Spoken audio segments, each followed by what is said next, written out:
등록금도 궁금하시죠? 첫 학기에는 뭐 입학금 이런 것까지 해서 저는 한 600 정도 들었고, 그 다음 학기부터는 거의 500대 초반으로 들었어요. 500.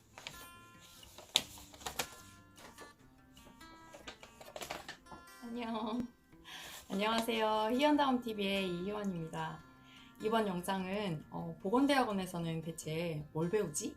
보건학이 뭐지? 이거에 대해서 한번 말씀드리려고 하는데요.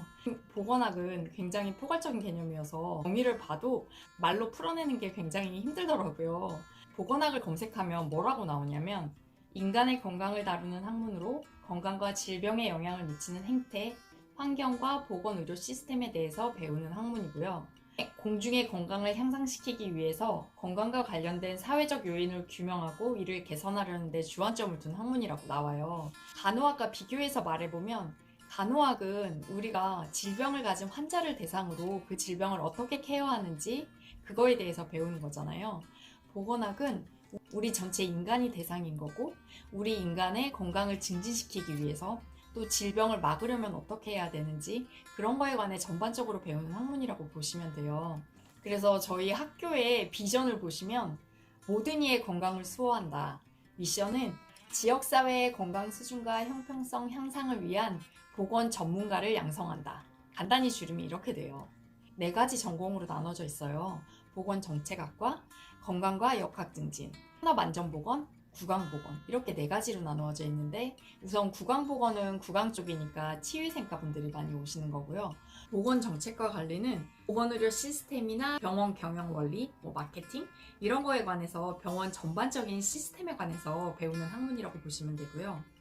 제가 전공한 역학과 건강증진은 만성질환, 감염성 질환을 예방하려면 어떻게 해야 되는지 그리고 지금처럼 코로나 바이러스 같은 전염성 있는 질환이 이렇게 퍼졌을 때 뉴스에 보면 매번 역학조사 실시한다고 하잖아요. 그런 거에 대해서 배우는 학문이에요. 그래서 역학에 대한 기본 개념에 대해서 배우고 역학 연구를 수행하기 위한 연구 방법론에 대해서도 배우고요. 이 자료들을 분석하기 위한 통계학에 대해서도 굉장히 많이 배워요.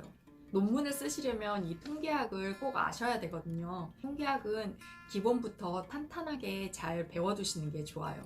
지역사회간호 배울 때 정말 맛만 봤잖아요. 역학 조금 나오고 통계학 조금 나오고 지역사회 간호학에 있는 역학이랑 통계 파트만 따로 떼어서 4학기 내내 배운다고 보시면 되고 그걸 토대로 논문을 쓰시면 된다고 생각하시면 돼요. 산업보건학은 왜 산업간호사분들 계시잖아요. 그분들처럼 산업장에서 근무하는 그 환경 이런 거 조사하는 거 어떻게 하면은 좀 더 효율적인 환경에서 근무를 하고 자들이 안전하게 근무를 할 수 있는지 이런 거에 대해서 배우는 학문이에요. 산업안전보건관리에 대해서도 배우고 산업위생학 이런 거에 대해서 배우고 이런 기본적인 개념에 대해서 배우는 거는 별로 재미가 없었지만 인체공학적으로 우리가 어떠한 포즈를 취했을 때 좀 더 관절에 무리가 덜 오는지 그래서 저는 몇 과목 들어봤는데 굉장히 흥미롭게 들었어요.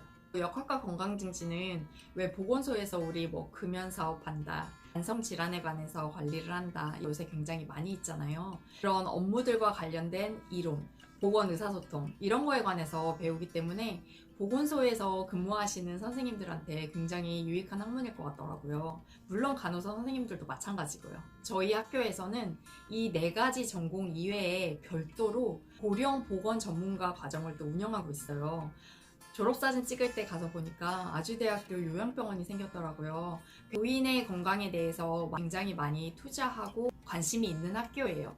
졸업할 때 4학기로 졸업할 수 있고 5학기로 좀 널널하게 졸업할 수 있는데 이 과정을 추가로 들으시면 무조건 5학기로 졸업을 하실 수 있고요. 4과목을 더 들으시면 돼요. 8학점을 더 들으시면 되고 졸업시험을 볼 때 이 과정을 더해서 봐요. 그래서 만약에 합격을 하시면 고령 전문가 과정을 이수했다는 내용이 학위기에 따로 표시가 돼서 나와요. 인간의 건강을 어떻게 하면 증진시켜서 삶의 질을 높일 수 있는지 그거에 관해서 연구하는 학문이라고 생각하시면 되고요. 등록금도 궁금하시죠? 첫 학기에는 입학금 이런 것까지 해서 저는 한 600 정도 들었고 그 다음 학기부터는 거의 500대 초반으로 들었어요.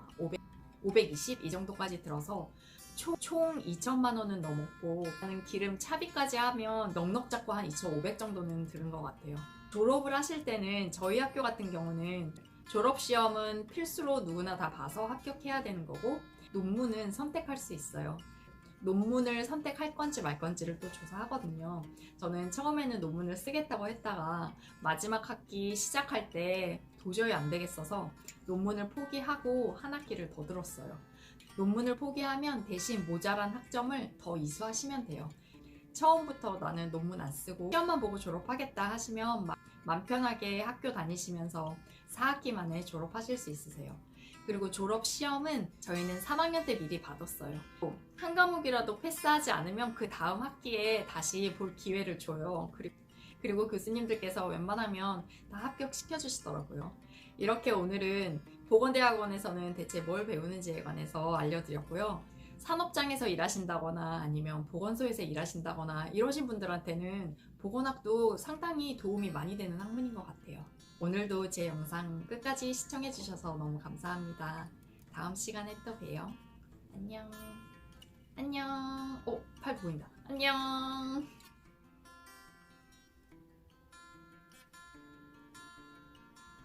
역하기 굉장히 그렇.